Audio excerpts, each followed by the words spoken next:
Hey, what's up? It's your boy Greg Gray, Dope Living TV live, as we always do. The views that are expressed on this Dope Living TV live are not necessarily the views of Dope Living TV or its affiliates. Say, man, we had a great week. It's good to be back. We've been gone for a couple of weeks. Good to be back, hanging out with you guys. Um, Want to shout out everybody who's doing their thing to try to live their best lives. Shout out to you guys. Keep it going. Don't let anything stop you from getting to the goal, taking your journey, um, living your best life. Just keep it going. And I'll share my motivational uh, moment at the end of the show. But having said that, man, we're talking about Alzheimer's today, um, and how to recognize the signs and how to care for someone who has the Alzheimer's disease, dementia, things of that nature. We just want to support them, talk about them, and see how we can be supportive to them and how we can notice the signs of Alzheimer's. Now, what is Alzheimer's? Alzheimer's is one of the most common types of dementia. It's a progressive disease, and it begins with mild memory loss and possibly leading to loss of the ability to carry on a conversation and respond to the environment. Um, Alzheimer's disease involves parts of the brain that control thought, memory, and language, and it can seriously affect a person's ability to carry out daily activities. Um, Now, it's as I've been reading, the Alzheimer's disease is more prevalent among African Americans than among whites, with estimates ranging from 14% to almost 100% higher. Uh, so yeah, we're going to find out a lot more about this. We don't want to make it too serious, we want to, but it's not a funny or a humorous situation, okay? Because everybody knows somebody who's suffering from dementia or Alzheimer's, and or somebody who's caring for someone who's suffering from them. And you know, I've seen people caring for people in those early stages. Okay, um, and I want to be real transparent. My mom is not necessarily has full blown Alzheimer's, but she's beginning to short term memories different, things of that nature. So again, we as their children, as people who love them, we want to support them and be there for them so that they can at least have a semblance of a normal existence, normal life. Okay. Having said that, okay, let's get to it. Everybody say what's up to Marcella. Hi. What's going Hey, on? Greg. What's good? Okay, so we're talking about dementia and Alzheimer's and caregiving. One misnomer about Alzheimer's and dementia. Alzheimer's is actually a form of dementia That's what I that just. that I found out. And a lot of people think it's the same, but it's not. And like you said, it's a horrendous illness syndrome. Some people say it's a syndrome. Some say it's an illness, a disease. But I've also been affected by family members, friends that have dementia or Alzheimer's, some form of dementia. I'll just put it like that. And it's critical when you notice memory loss or something of that effect with your family members to kind of start assessing to see what's really going on.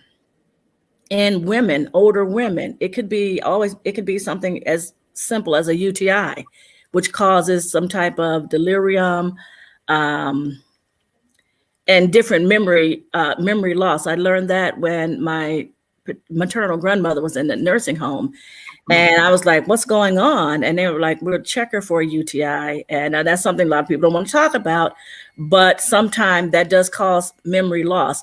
And it's just watching your family member, talking to other family members and friends to see if they've noticed anything different in your loved one. Are they still being able to pay their bills? Are they bathing themselves? How's their personal hygiene? Are they forgetting that? Are they forgetting to turn off the stove or how to cook, or their sense of direction? Is it a little off? Start noticing that. If you notice that, start talking to people. Talk to your loved one that you're noticing some changes in. Ask them if they've noticed anything different. And then the next step is to get them to seek medical help. Absolutely. It's I know you got a lot of facts and figures that you want to talk about, but we're gonna break it up a little bit. Go ahead. It's now a lot of people, and I don't want to say this as a fact, but most times dementia comes in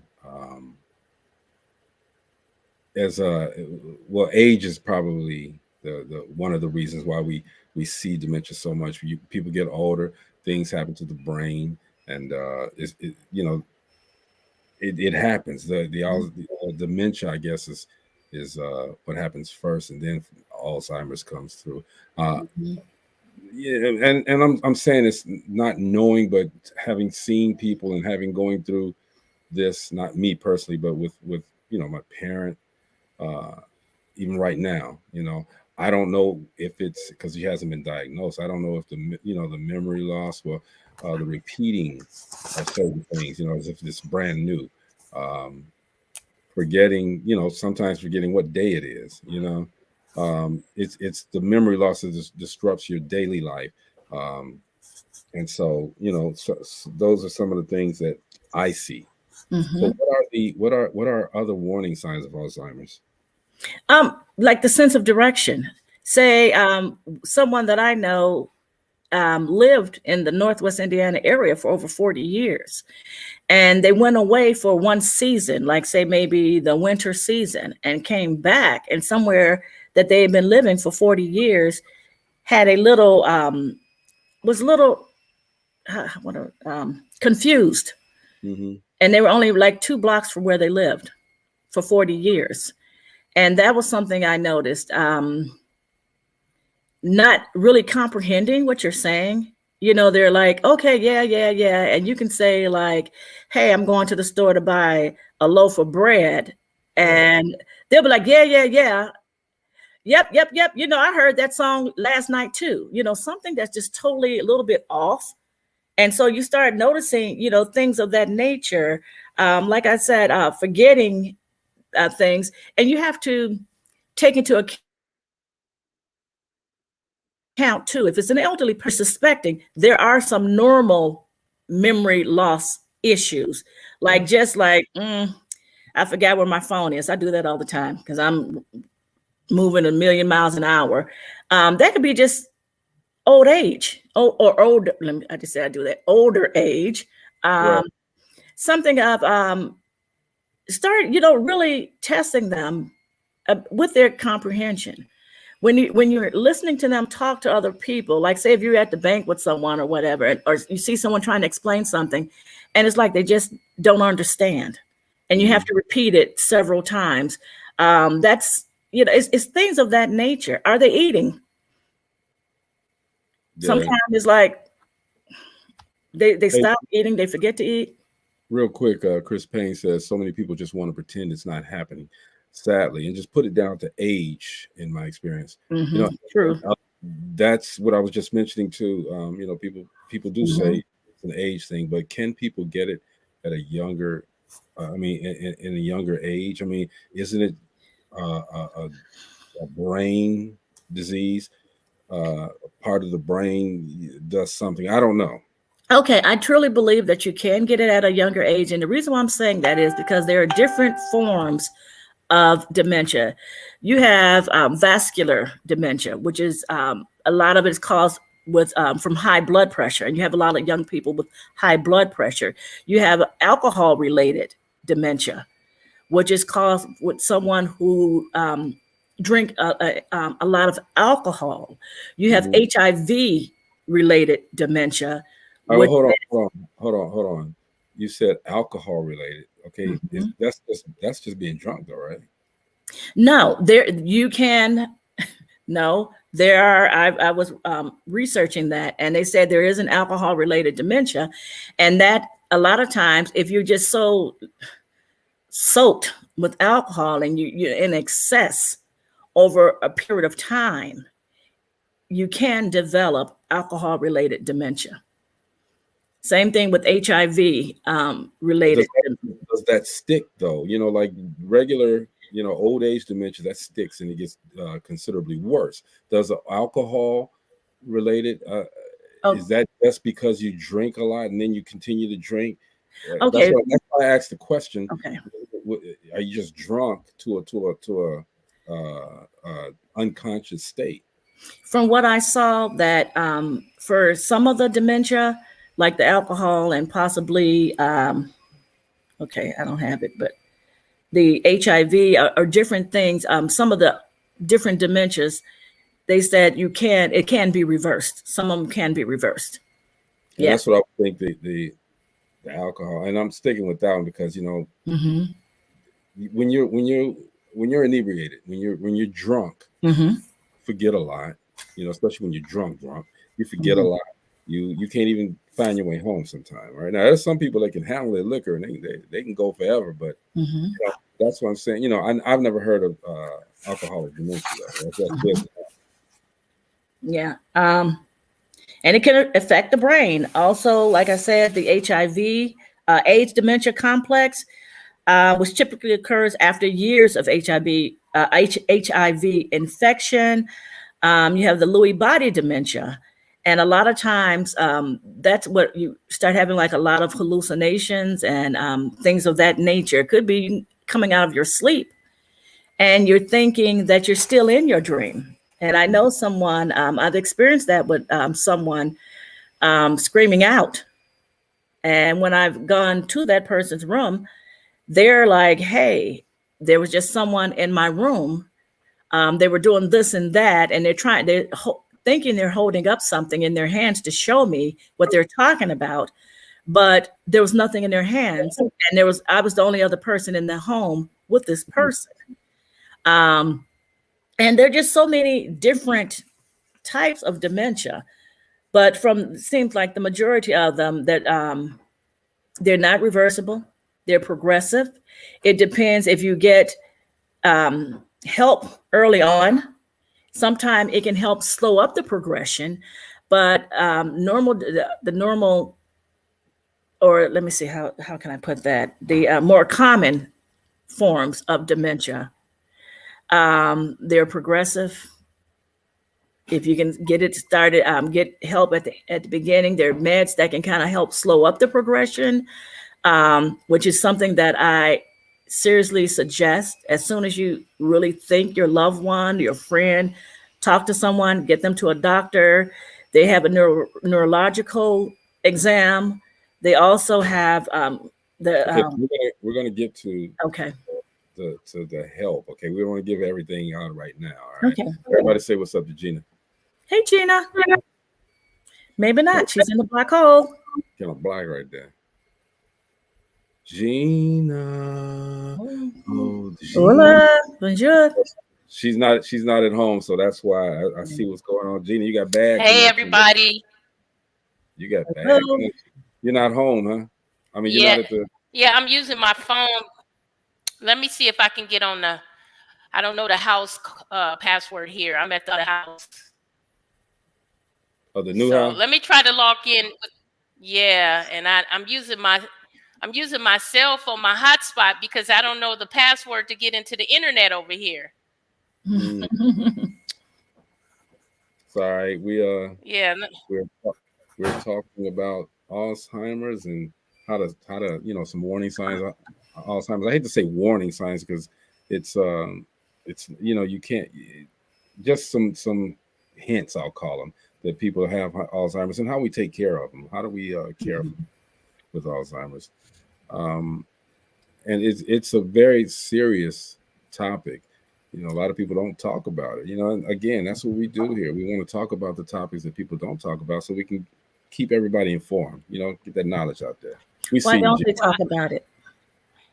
Because they forget Alzheimer's. I don't know. No. A lot of times there's a lot of shame and guilt. There's denial in family members. They're in denial because this is their loved one. It could be their grandparent who was the strong tower of the family, and now they're forgetting a lot of things. They're forgetting who you are. Denial and shame. Oh, because we're this family, and now not at the fault of the person with dementia, but now they're embarrassed. They're just embarrassed, like, oh, okay, well, they're acting a little different. They're acting a little strange. We don't want them around, or bring people around and things of that nature. And then some you just don't know. Right. Gina?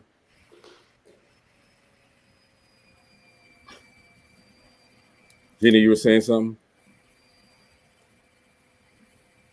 She must be on Mars. She's It's frozen. ain't working very well. So I was looking at something called African Americans and Alzheimer's disease. It's like epidemic. They call it a silent epidemic. All right. It's not one of those things like cancer that takes you, you can see it degenerating your body and this and that.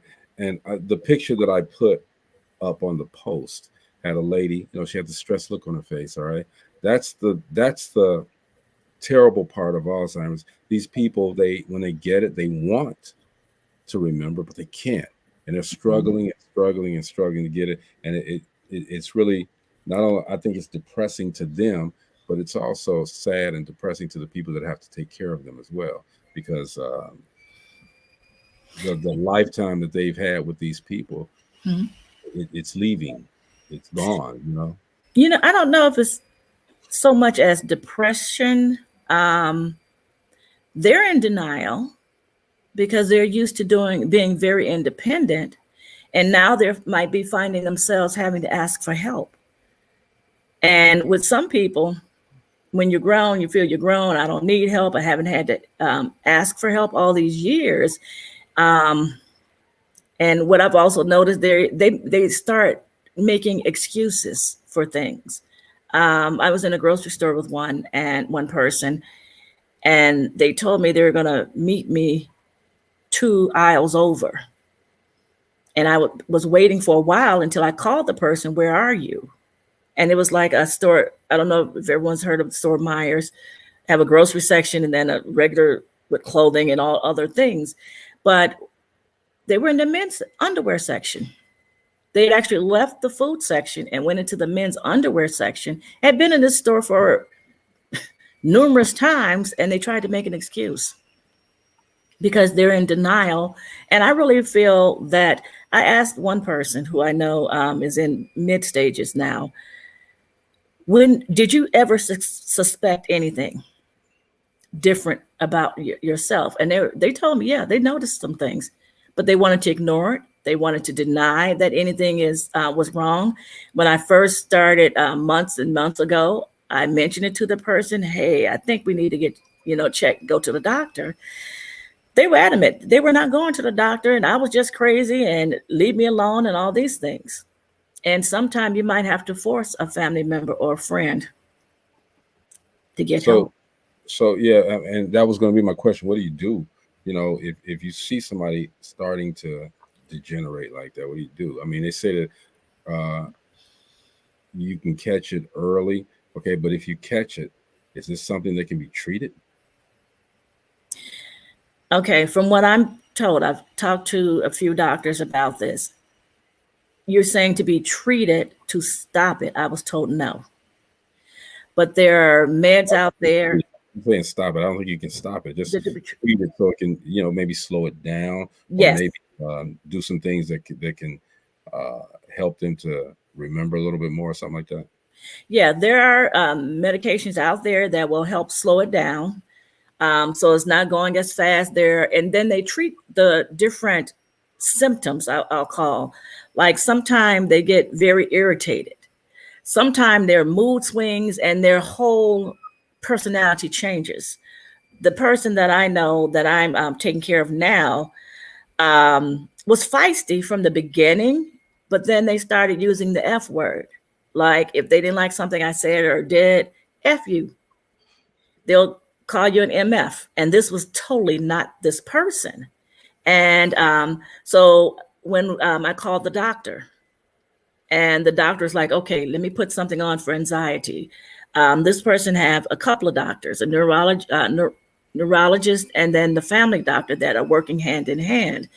And when we went to the neurologist, because we were talking about how the person would cut you off when you're talking. Oh, I know what you're going to say. And then but what they're saying has nothing to do with the conversation. The way it was explained to me by the neurologist is that picture how you and I are talking one-on-one right now. The person with dementia might hear all kind of clutter. It might be all kind of things all at the same time. And because they're having some issues with brain function, they cannot concentrate and comprehend what that one person is saying, because it's like, to them, it's a million people in the room. So there was a med that he gave the person that I know to kind of help with what he said, the clutter and all of the click clack extra for them. And it seems to have helped. Also with the medicine for the anxiety and the irritability, it's helped a lot. I'm not getting cursed out all the time. It's not all the time, whereas just a simple conversation leads into an argument. That can be very stressful on a caregiver as well. Okay, so I wanted to have a doctor on here so that we can get some stuff, but they weren't able to come on. Yeah, I tried to. So I'm going to ask you some questions. I know you do research, and kind of, just touch on them. Don't you don't have to go speech on them. Just touch on them. Okay, if I know the answer.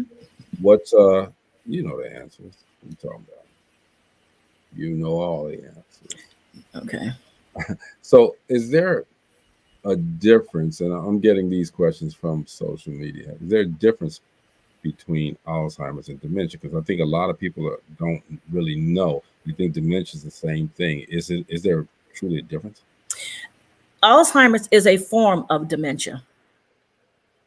So there's the difference. So it's a difference. Yeah, they're not the same. It's just a form of dementia. So a type of dementia.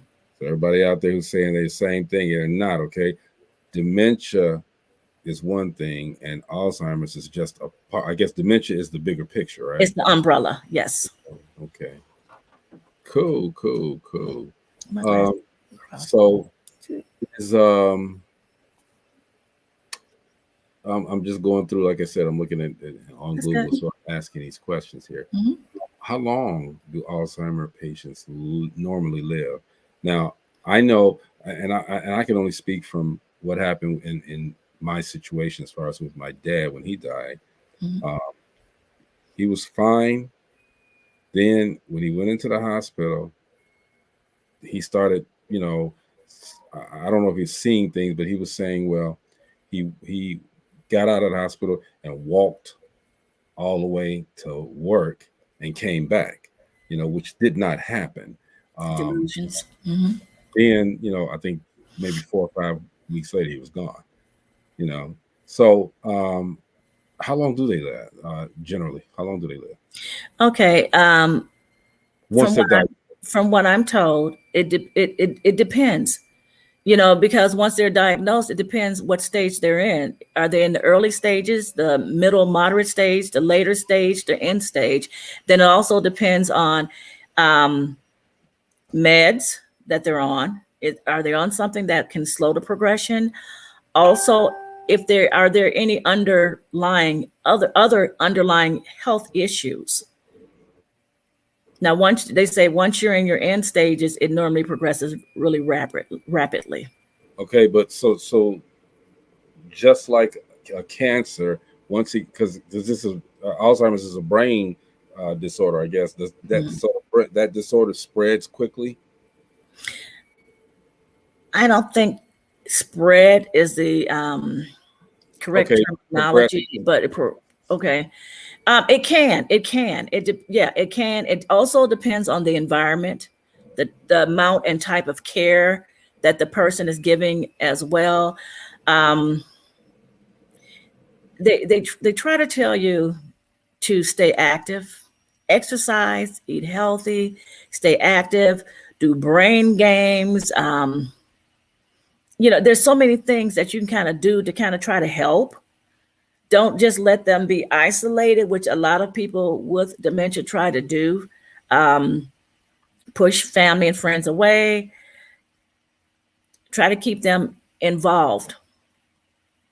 But it just depends on the different person, the type of dementia they have, them, like I said, the amount of care. Wake up.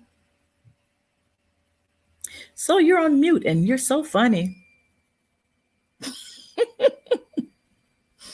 Hallelujah. For all the hearing impaired people, I should have. Anyway, so for the people that have dementia, do they know they have it? Some people do. The person I'm with, because we're in the mid stages and we caught it at the beginning stages, they know they have it. I know another person close to me that are, I won't say the end stage, but they're more progressed than the mid stage.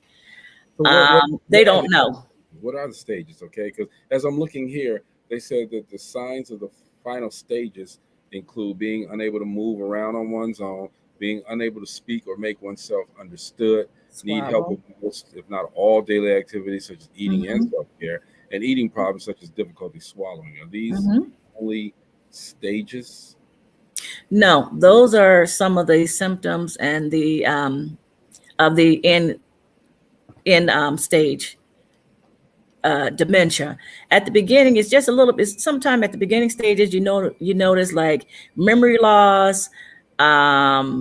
You lose a little bit of your sense of direction. You're still pretty much able to do your daily, everyday functions, like do your own banking, your bathing. You might be able to still cook, and can still kind of hold a decent conversation and be actually in the conversation. The mid stages, you're starting to lose a little bit of that. That's when you know, as far as their comprehension is leaving more.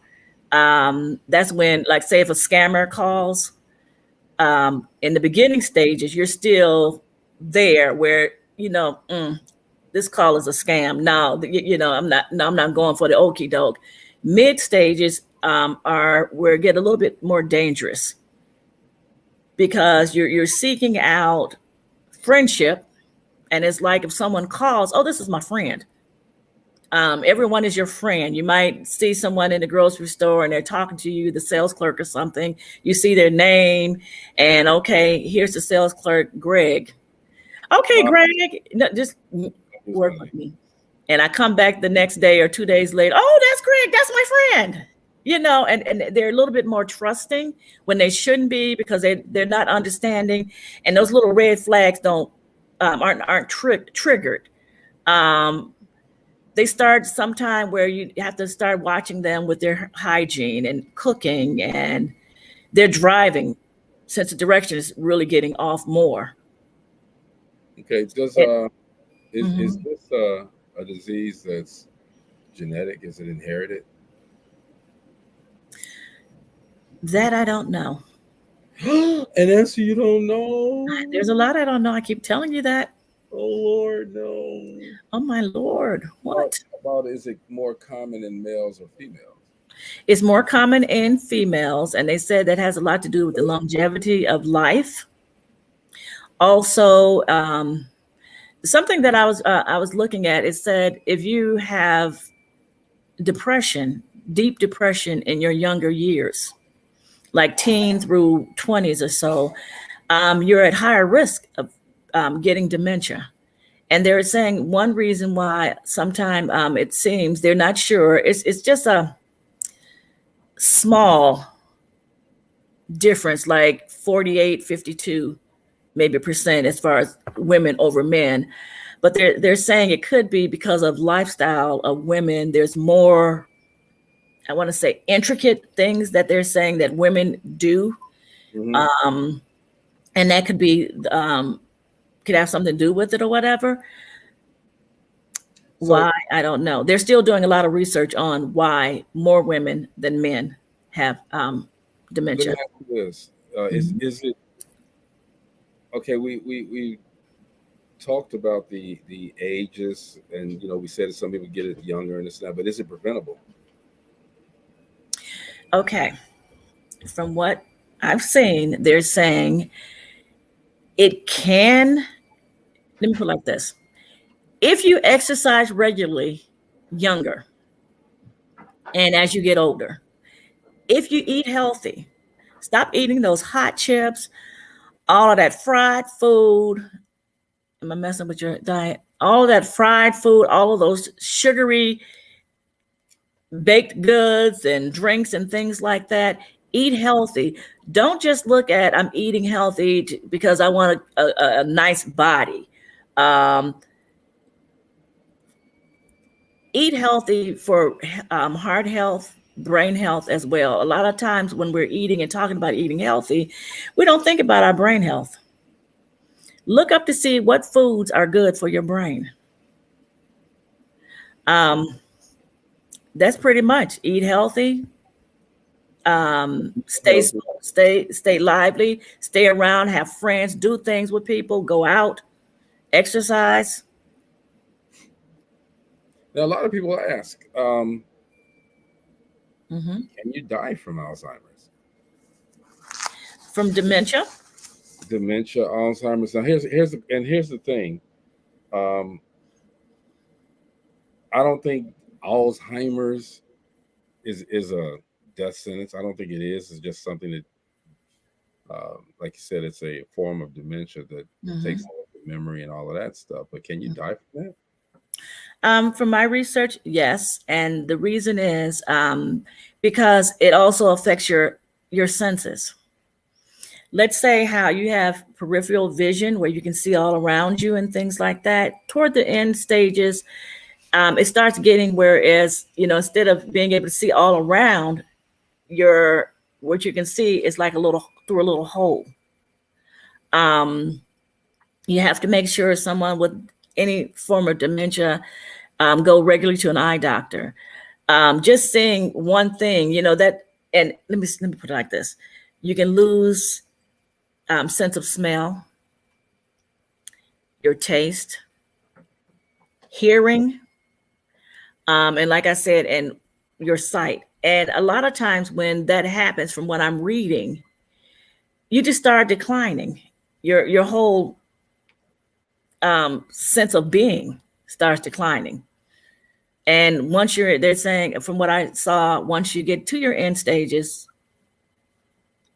it's soon. Okay. Are there certain foods that can accelerate or progressively uh, make dementia or Alzheimer's worse?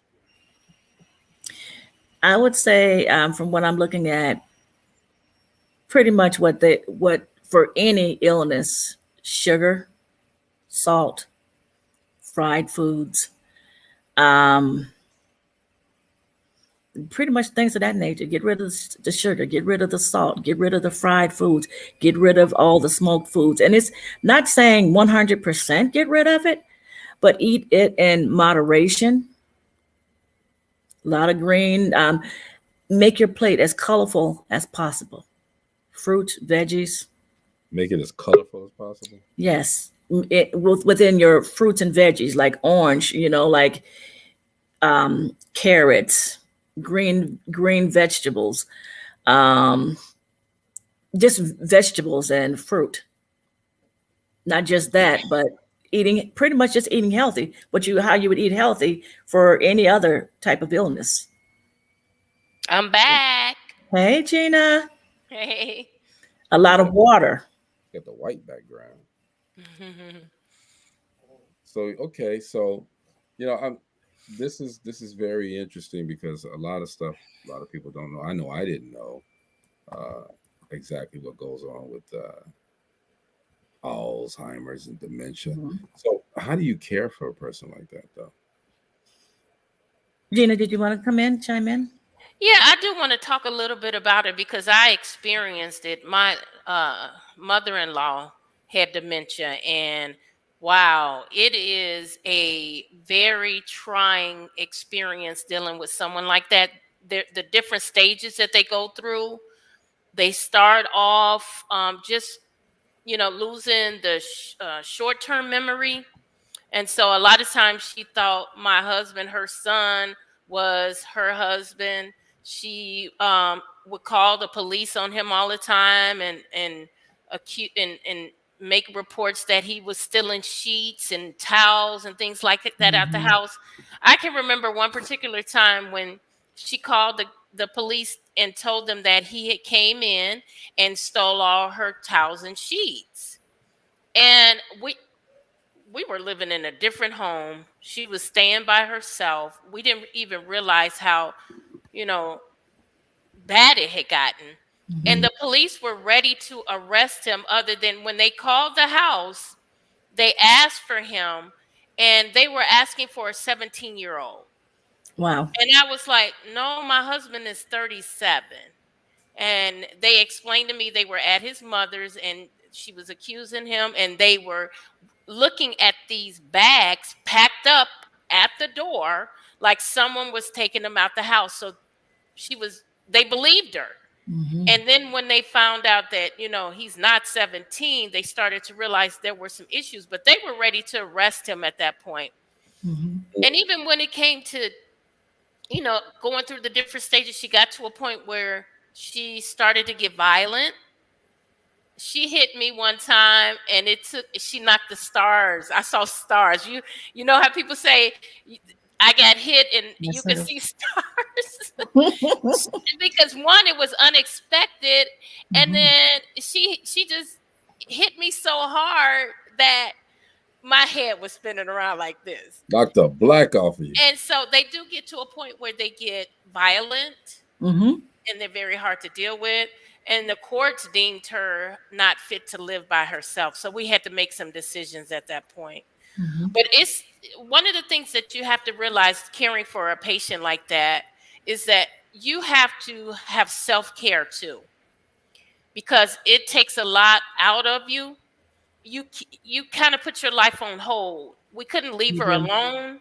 We couldn't, she couldn't live by herself anymore because she was cutting the stove on and the gas would be going. So it was a danger to her, but it was trying. You hope that your other family members will pitch in and take some time to give you some time, because it takes your life away from you. It really does. It does. I mean, says that her grandmother was violent. She used to get her mama good. Wow. Yeah. And I experienced that maybe twice, and I kind of told the person, if you hit me one more time, I'm going to hit you, and I'm going to hit you harder. And even though, there's some issues there, they kind of like, but I tell you, to this day, they have not tried to hit me again. So even though there's some, and I know, it's like, oh, that's mom, that's dad, that's grandma, that's granddad. And that's not their normal personality, but they do understand some things because, like you said, caregiving is hard, and you can't continue to let that go on. The way I looked at it is like, it's also like taking care of a child. Yes, they're an adult, but like with a child, if you keep letting it go on, they're going to keep going, doing that. And again, I've not experienced that at all. I did let the doctor know how the person's personality had changed, and now they want to try to hit out at me if they didn't want. Okay, if they didn't want, to do what I'm asking them to do. Well, Amina said she used to call the police on us at the beginning stage, and she's referring to her grandmother. And you know what? One of the things that I had to do, my late husband and I had to do, we had to educate ourselves on dementia, because we were not educated on what the stages were, what to do, how to do it. There's a lot of daycare facilities, adult daycares that will take on the person until, so you can have some time. They give them crafts and things to do. But you have to remember, with dementia, that individual is losing their short-term memory. They remember things from long-term. Yes. that happened in the past, but they don't remember something that happens right now. And so you Hmm. will get them asking you the same question over and over and over again, Be or patient. right, or um they even get to a point where they don't remember to eat, and Hmm. so they get a lot of issues with losing weight and things like that, being losing the not getting the vitamins and nutrients that they need because they forget to eat. And it Yeah. sounds crazy because eating seems like a natural thing to us, but when it comes to dementia, they lose the ability to remember, I have not eaten or I'm hungry. Hmm. And something you touched on with adult daycare that can help with caregiving. Something before we kind of get into with the caregiving thing, when they're first assessed, something that families really need to do is get together. Hopefully, if it's at the beginning stages, when the person can still think and do for themselves, and talk. This is a serious conversation that families have to have, and this is where a lot of the fighting comes in.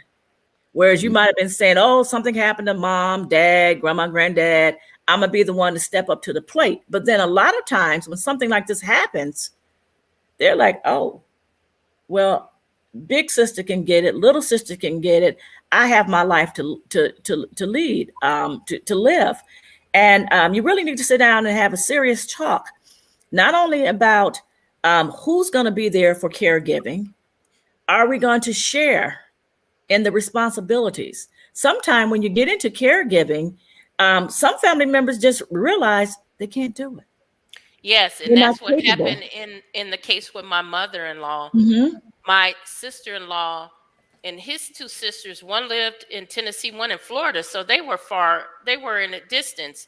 And so when we got married, the plan was to send her to Florida to stay with his sister for a week Hmm. until we got back. Well, guess what? She stayed for a day. And she put her on a plane and sent her back. She said, I can't do it. I can't handle it. She said she just keep asking me the same questions over and over. When am I going home? Where are my keys? When am I going home? Am I going home? And she said she couldn't take it. And So, mhm. you know, sometimes the family members think they can handle it and think they can do it, and they realize that they can't, or Mhm. they're not willing to take on that Yeah. extra Mhm. stress. I see, Amina says that at some point her mom had to put her in a nursing home. It broke her heart. And plus, she was blind, which Mhm. made it more difficult for them to care for Hmm. her. Mhm. The other family members came and helped her mom ever. They had a family business, and her mom did it as long as she could. Wow, that's sad And to hear. and that happens in a lot of families. Something in that conversation that you're having with family members. Also, you have to think about finances, Hmm. legal issues. If the person is still able to think and do things for themselves, you need to really start looking at power of attorney, living trust. As long as the person is still, as they say, in their right Hmm. mind, they can sign off and get it notarized. This is what I want done because there's an illness here. There's a possibility with my person. I have durable power of attorney and medical power of attorney. So right now I can buy a house. I can get credit cards. I can do whatever, and it's that much. Um, what is that? They, that you can do for this person. And so you have to really make sure it's someone that you totally trust with this. Also, you have the living trust that has the power of attorneys in there, but that's also your will and what should happen. Let's say, you also have in there, do you want to be resuscitated if something happens? You have some people like resuscitate me at all costs. You have some resuscitate me if I still will have a good quality of life. I don't want anyone having to, take care of me or anything like that. These are things you need to discuss at the beginning stages here. If I can't take care of this loved one, who's the next person in line? Who, Absolutely. you know, Yes, and to add to that, Marcy, Mm-hmm. if you don't do it, the state will do it. Mm-hmm. And they will make those decisions. We went through all of what you're talking about now, Mm-hmm. what you're talking about, even as far as the legalities and the fighting and who's going to do what and who's over the money and who's going to control this. We went through all of that. And When it there was was that when they stressful. were was that when they were still able to make the decision as This to? was after the fact, Okay, so then where, you're talking about guardianship when the state takes over. That's when it's guardianship. If you the don't state do it, stepped in mm-hmm, and they made the decisions. They said who mm-hmm, she was going to go live with. They even told us in the beginning we had to put her in a nursing home, which was horrible. If it's mm-hmm. something you can avoid, you don't want to do Avoid it. that, because Mm-hmm. in the all time in the nursing home, in the Alzheimer's ward, they lock it down just like prison, Yep. To the so that the old patients cannot get out. So you have to be buzzed in, buzzed out, and they can't get out of there. So it's like a prison. It it's is. a very, very, very serious situation too. Amina says it's so important that family members always go visit them in whatever Hmm. facility they choose. Never put them away, please, and leave them. We Oh, we took great absolutely. care of her until she passed away. Yeah, I think that can actually add some life to them with them Mm-hmm. knowing that someone cares. I know a lady that we grew up on a block where everybody, all the parents were there, and all of the kids, and we knew everybody. But as we grew up, everybody started having their own lives and leaving. Mm-hmm. There was a lady that lived on the next block. I know she, and I'm not naming names. She had to go into a nursing home because of dementia, uh, and her kids never came to see her. One kid came to see her and took all her money, but Mm. That and happens a lot. and it's so funny, and I don't mean funny, haha. It's funny because that particular person wound up being in the same nursing home as her mother at a Mm. young age, Karma, huh? Mm-hmm. and died. Hmm. So yeah, karma's a bitch, man. But yeah, it's very serious. All right, it's Mm-hmm. again, my mom is 84, and I'm being transparent with them. My mom's 84, and I'm telling you to watch. She's such a strong woman too, my hero. To Mm-hmm. watch and see the things that are happening. Mm-hmm. It's so sad, but she would never give up. She'll say things and she'll repeat them for several times, but as if they're new. But she is so strong because when we say, because the other part about that is that don't make them feel bad Mm-hmm. Mm-hmm. about that. If they say it a few times, okay, let them say it and just answer the question. Don't make them say, don't say, well, hey, you said that already. I heard you already. This is the Mm-hmm. first time you said it. That hurts them. Mm-hmm. I could see, I know one time I did that at the beginning because I don't know anything about it. Mm-hmm. I first noticed it and I told her, well, you just asked me about that. And you can see the look on her face. The look on her face was just so sad. It's like, okay, well, I'm sorry. But you don't want to make them feel bad. You want to support them, like Mina said. Go visit them if they're in a home or something like that. And if you are in a position to take care of them, take care of them.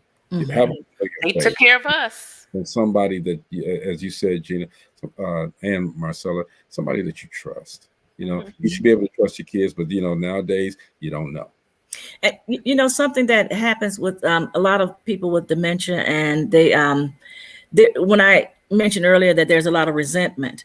If you grew up in a home or a family whereas you felt that your mom didn't love you enough, or you were abused or something of that nature, having to take care of someone like that, that you've grown, I don't want to say you hate them, but you But dislike the some way type you of were resentment. raised. Some Correct. type of resentment That's might be really there. hard, especially if you can, if there's no way that you can really get them like into a nursing home. It's quick and easy to say, oh, put them in a nursing home.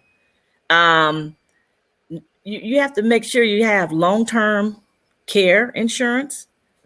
unless your income is low enough, whereas you can put them in a nursing home, some type of residential home, and that's even with adult daycare, because a lot of these don't take insurance.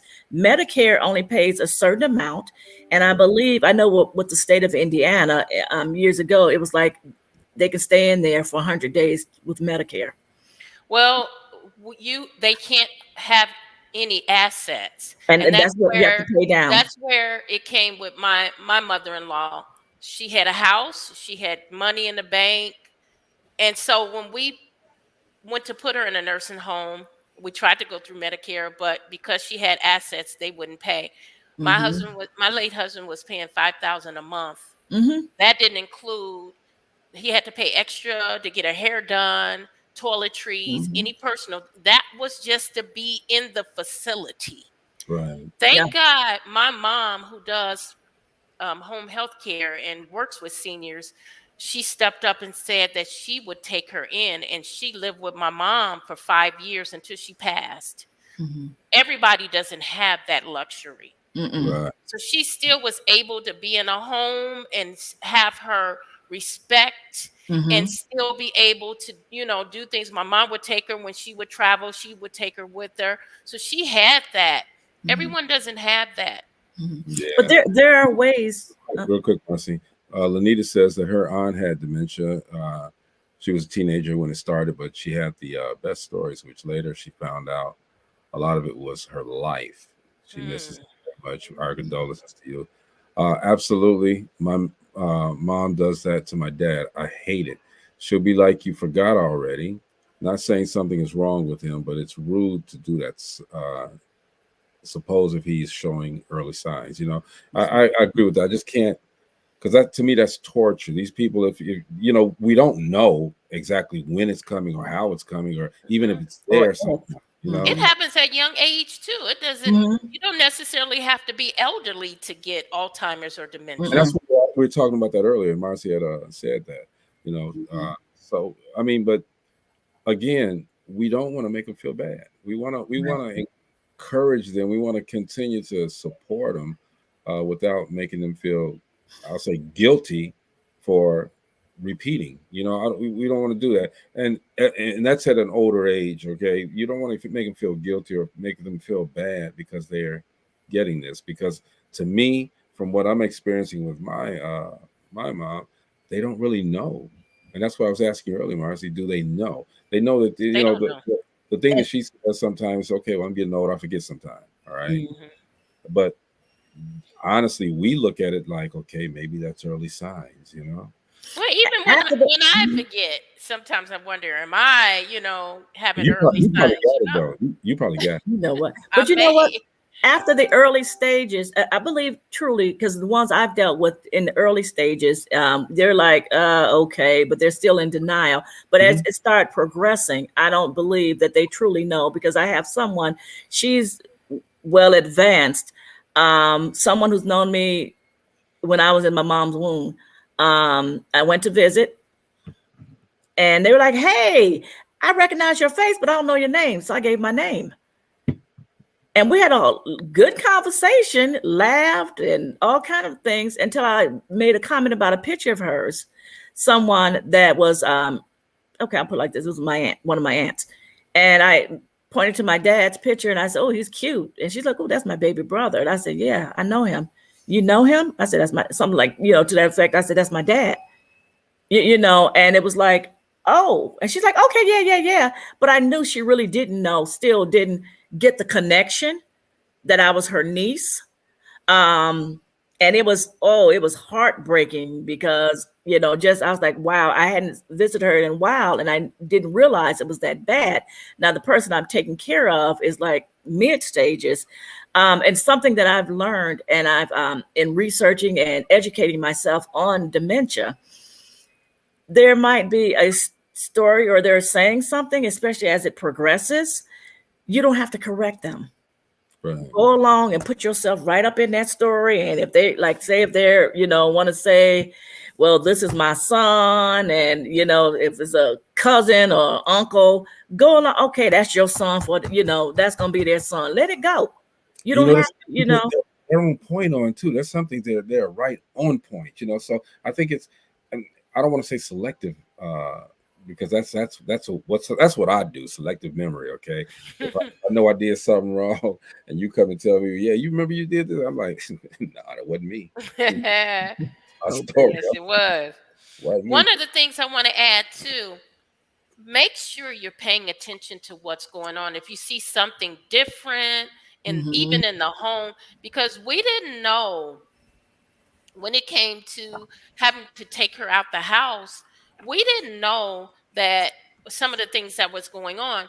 My mother-in-law's neighbor stopped us one day. We would just, when she was still at home, we would go by there and check on her, Mhm. fix her something to eat, make sure if she needed anything, right? Well, Hmm. one particular day, the neighbor stopped us and said, "Do you know she's leaving out at 1 o'clock in the morning?" Wow. She would leave out of the house She was a at wanderer. 12, 1 in the morning and come back. And we had no clue. So now that she's putting herself in danger. Mhm. She's putting herself, and she wandered off a couple of times from us. We were traveling to Tuskegee, Alabama, and we stopped at a restaurant, and it's like 8 of us. And somehow she slipped off, like in this strange place, and we found her in the bathroom. Another particular time she slipped off, we were in a facility right off of Klein Avenue over at Cracker Barrel, right off of Klein, and she slipped off, and we had the police looking for her. Somehow she ended up at home. So someone had to have given her a ride to her house, Mhm. because there's no way that she walked from Klein Avenue to Chase Street. Mhm. And so those were the kind of things that you have to really be conscious of and pay attention if you see something different. If you notice that Mhm. maybe the door's unlocked when you know they're usually locked, something different. Yeah, and I And told a story before about Mhm. there was it's another neighbor, but one of the mothers, you know, and the kids don't live here. I saw her. I came to in town, and I saw her walking the street, walking down the street. So I pulled back around because I had passed her up. Pulled back around, and I said, "Well, I'm not going to name names. Are you okay?" You know, and she looked at me and said she was trying to get to a house, which was not near her house at all. It was cold outside too. She didn't. She only had a jacket on, a little jacket. And so, as soon as I said, "Well, hop in," told her my name, who I was. I used to come around the block, and said, "Hop in, I'll take you." She started running. This old lady. She started running. Wow. there's a Uh, lot of paranoia with yeah, Hmm. and I dementia. was like, "Whoa!" And I Yeah. called the individual's son, who I knew, and told him, and he was wondering, where the other sisters that live in the area, where were they at? So I mean, it's just sad that that stuff happens. And again, once they start venturing out, because we're not letting my mom drive. Okay, we're not letting that happen. Okay, once they start venturing out, now they're in no man's land. All right, because something might hit, and they don't know how to get back to the house. Hmm. Mhm. And that's a good one. With my loved one, oh, they fought me and they fought me and they fought me. Up on driving. We were in a different state where they were living at the time. I hadn't been there in 5 or 6 years, and I was trying to get somewhere, and they were telling me I was going the wrong way. And I was like, "Well, do you know where I'm going?" And this is where I was starting to see some signs. And they were like, "Yeah, you're going to such and such." I said, "Well, it's down the street here, a few blocks down." "Oh, no, no, no, you're going the wrong way. You need to turn around." And they were getting upset. And I was like, "I'm going to keep going where I know. I have a very good sense of direction." And I went straight to the place. And I was just like looking like, And the person that she was staying with, this was my first time being at this home. So I didn't know that neighborhood, but they were trying to tell me the wrong way. But I was like, "Well, no, that's not the way I came." When we left, let me just go this way. And I got back to the house. And that's really when I was really becoming concerned, because now you'd been here for 3 years. Hmm. And here I am, got here on the weekend, and I'm telling you how to get back to your home. Um, when they came moved back to this area where I am, I told them I don't want you to drive again. Well, I have a car. You're not going to tell me what to do. And this is around the time I'm like, we need to go to a doctor. And sometime, so I became over them. They used to take care of me. I'll put it like that. And when we went to the doctor said, well, you're going to have to stop driving. And we're going to give you a driving assessment test. There is a special driving test. Driving test? For if you think there's a mental incapacity or something of your loved one, there is a driving test. You talk to the doctor. I would suggest taking your loved one to a neurologist first to get diagnosed with the illness. And they'll send to a psychologist, psychiatrist, and there are all kind of reasoning tests, comprehension tests, and things like that. They're going to also send them for a full medical examination to rule out any other medical illness first. Then they're going to do the cognitive and comprehension, all those type of tests. And you let them know, hey, they're driving, and they'll do the driving assessment test. And you can either go to the place, or in the state of Indiana, or they'll have someone come to your home and in your own car. And they just have you do different things. And they'll sometime might just say, okay, don't be distracted. Keep your radio off, keep your phone off.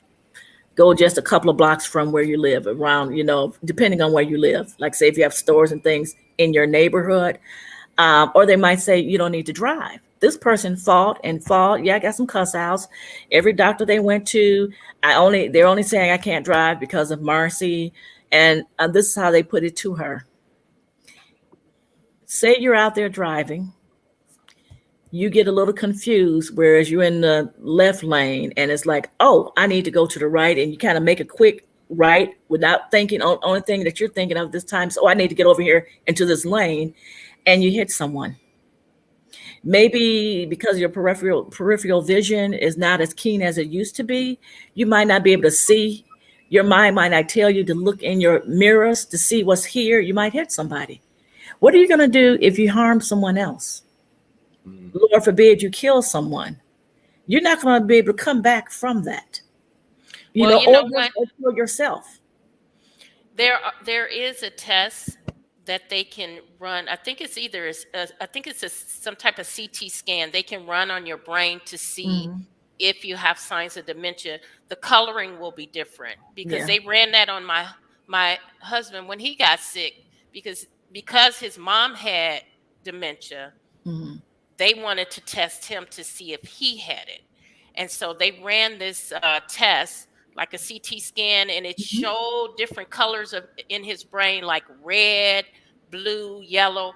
And depending on that coloration, it can determine whether or not there's dementia in there or Alzheimer's. Okay. Yeah. And I know something too, they said, if you've had TIAs, which are like mini strokes in the past, a lot of times that's the TIA. What are they? I don't remember what I had it down. I'm sorry, I don't have it right now. But it's like mini strokes, and they call them TIAs. A lot of times you are at risk of getting dementia as well for that. But it's hard. Back to the drive. It's hard to take the keys. And she did sell her car, bless God. I hide my keys because, again, you don't know when you're going to wake up, and they might be in beginning stage dementia, and now they're in middle stage dementia, or now it's progressed to end stage dementia. You never know what you're going to get. There's a blog that I watch, and there's a lady who's been taking care of her husband. She said she was in denial 2 to 3 years. You know what? I know you remember that. You know, what's wrong with you? You know, you're getting old, until finally she couldn't deny it anymore. She took him and had him evaluated. So that's what she have. And she goes on like daily or once a week, their journey. And it's helpful to others because everyone comment in on the things that they're going through as caregivers. And she had bought a cabin by the lake. They used to like to do that. And that was soothing for him. And she had to learn that she had to get help with as a caregiver. She didn't want to do that until finally she said it was like she was just going to drop or lose her mind. And wherever, I don't remember the state that she lives in, he's like Florida or Texas or something. She had to take him to a home for a weekend just to get a weekend. But she had people coming to the house so that he can get used to these people before that weekend came. They called her after she left. She cried. She said for like 2 hours because it's like, okay, I need to be there for Peter. I need to be there. They were like, we got him. We got him.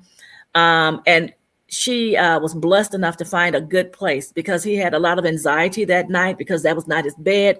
That was not what he was used to, even though he had a stuffed animal. And the director, they said they called the director who had gone home, and it was like midnight or something. The director got out of their bed and came back because he was used to her and sat there and talked to him and read to him and sang to him and things like that until he went to sleep. But that's something that she had to learn how to do. But it was within the past week and a half. It's really sad because she said she knows he's in the end time stages. She ended up selling the cabin because it was more anxiety than help and soothing, because it was not his normal routine, his normal bedroom and things. So she sold the cabin. But like I said, the last week to a week and a half, he's really progressed rapidly. And she's like daily. She told him, hey, go in here and eat. I've cooked breakfast. Mm-hmm. He looked at her like he didn't understand what she was saying. Mm. She took him to the table, pointed to the chair. He stood behind the chair because his mind didn't tell him he had to sit in the chair. She walked up to him when she realized that. And when she got right up on him, he jumped and screamed because he didn't see her. His peripheral vision was gone. She put the bowl in front of him and said, eat. And she was eating her food. She said oatmeal or whatever with the spoon. And he just looked at her and looked at the spoon and looked at the food. He couldn't comprehend how to feed himself. So now she's feeding her husband like a baby. In order for her to shower, she has to take him in there with her. And that's how she has to shower, with him and clean him up and things like that and dress him. He no longer knows how to dress. He had started hiding things. He likes Reese's cups. And she would find the wrappers behind the television, just different places. And that's something I'm dealing with a little bit now. Whereas when we go grocery shopping, this person will put food in different places. Just to add, mm-hmm.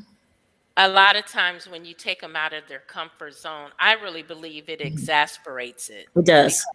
They like their routine. Mm-hmm. But TIA, what Marcy was talking about earlier, means transient ischemic attack. Mm-hmm. Who? Transient ischemic attack. So those are mini strokes.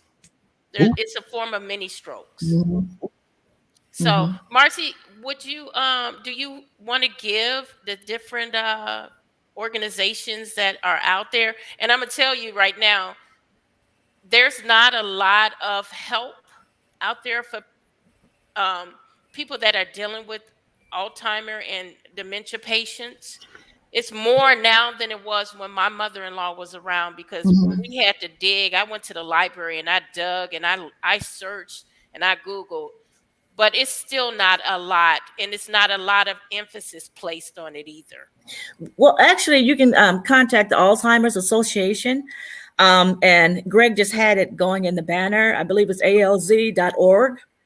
And that's the Alzheimer's Association. And there's a wealth of information on there, even for caregivers at caregivers.org. They talk about the different types of dementia. They also talk about their support groups. You put in your zip code, they'll hook you up to support groups. There are people that you can actually call that are in the medical field that you can just talk to about all of the different aspects of dementia. So I would highly recommend alzheimers.org and caregivers.org as well. You need to have your support. I'm sorry. I'll say cool. Oh, make sure you have a support group if at all. Don't feel guilty if you have to put them in an adult daycare.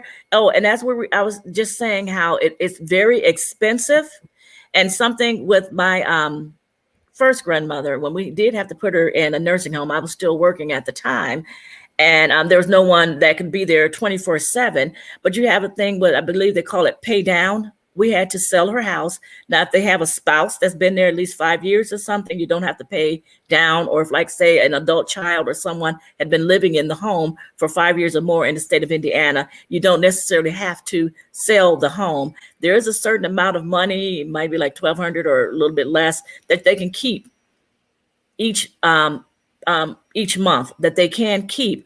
Once you do your pay down for all of your assets and things like that, then you normally, that's so that you can qualify for Medicaid, which the majority, depending on how much money you have coming in a month, like if it was a pension check, Social Security or something like that, the nursing home or the memory care home or whatever will take the bulk of that to pay off. Because like you said, 5,000, it's like that and more, even now, because like you said, yours was years ago.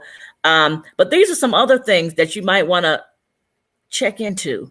When you're paying down, there are certain things that you can gift your children, certain amount of money that you might have. You can like we sold the house for the minimum of what you have to do at market value, but we kept it in the family. We were able to keep her house still in the family, and Aunt bought the home. But like, say, if you want to fix up their room at the nursing home or whatever, you can buy furniture. They make sure you have enough money for clothing, special foods, like if they like junk food or something of that nature. And once you have it, I know, they say, watch what you eat and things like that. Once you have it, it's progressed. With my other grandmother, I took care of her. She was 100. She passed at 102. I got her at age 101, and she loved pound cake. And her pastor would come over a lot, and I would talk to him, and I'm like, she wants pound cake and she can't eat all these sweets. And he told me like this, baby, she's 101 years old. Mother should be able to eat whatever she wants. And I'm like, and she did eat. She didn't eat as much, because a lot of times they don't eat as much the more it progresses. But I was like, okay. And I didn't think of it like that. I just gave her thinner slices, versus chunks that you normally would have with all the strawberries and all that kind of thing. But love them regardless. Even when they're mean, you have to love them. You have to have patience. Seek out a support group, like Alzheimer's, through Alzheimer's Association or caregivers.org, family and friends that might be able to help. Be upfront with them as to what you're going through. Don't do it alone. Okay, I'm speaking to me now, because I'm one of those, look, I got it. This is my loved one. Can't nobody do it like me. Because you can become sick. You can become depressed. You'll start having illnesses because you're not really taking care of yourself, because all your focus is on your loved one. If you have to, I don't know if it's called respite or respite care. That's something, respite care. Look at that, where people will come in. I'm funny. I don't like people in my home, so it's a small group of people I'll let in. Or even when I had my grandmother, there was a very small group of people that I allowed in my home to take care of her, and I can count those on one hand. Now, I told the rest of the family, if you want to come see her, you can come in my home to see her, but just don't bring craziness in. But everybody got folks in their family that look. They don't want to respect your home. My home is my sanctuary. Don't disturb my peace. I've been like that for years. But just be there for ask for help when you need it. When you need it. Talk We're to gonna leave it at that. We're gonna leave it at that. Ask for help when you need it. Ask for help. It's hard. And it is. It's difficult, but and we don't know the signs, and a lot of times we won't get to we won't know because they're not going to tell you. All right. So just like you said, just if you need help, ask for it. I want to leave you guys with this. Then thank you, Marcy, Gina, for you guys. We had a very informative talk about dementia and Alzheimer's. So we know, hopefully everybody that watches learned a little bit as far as what the signs are, what we need to do as caretakers for them, and things of that nature. So, thank you guys. So I wanted to close this out with this motivational moment that I had today. Do this every day.